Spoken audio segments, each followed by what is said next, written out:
clearly we're looking at a little Slayer match here on Bazaar, one of our new maps. There's a lot to take in, I'm sure, for viewers who are just seeing a lot of stuff for the first time here. Yeah, I can't remember if we've shown things like the Pulse Carbine being used in first person. I think it was briefly shown in the multiplayer trailer, and I think this is the first time we've shown first-person view of someone walking around in Bazaar. I think it has. We're also right now kind of getting a look at the friend and foe system that we've discussed in some of our blogs in the past. This is kind of moving away from forcing players into red and blue, allows us to kind of maintain that unique armor customization that's become a greater focal point for Halo Infinite. Yeah, and I think this is a pretty good example of that, and I think you're really seeing those colors pop out on the Xbox One hardware. It's great.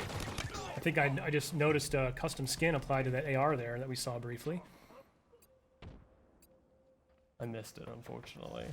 I do love the... Oh, yeah. I love the AR skins. Now, It's kind of nice being able to customize your starting weapon. It's the one you're going to see most often, so I like to have mine looking sharp. Now, internally, from a development and playtest perspective, I mean, obviously we've got the teams focusing on all platforms and all builds, and safe to say that we've got folks truly getting sweaty on Durango, on Xbox Series X and S, and low, medium, and high PC specs as well, right?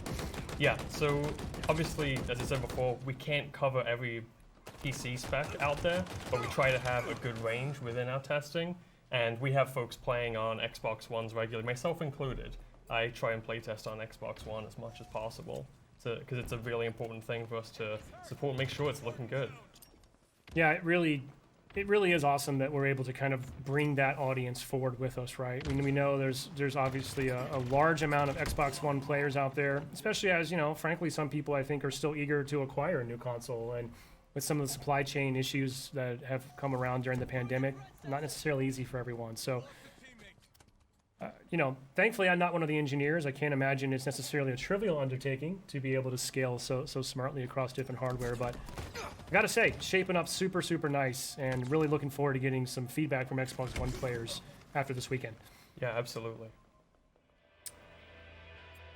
So I think that's going to wrap up that clip that we have. Now we're going to show a little more gameplay here in a bit. We're going to have Tom French, our multiplayer associate creative director, join us. We have another match from Xbox Series X that we're going to get into.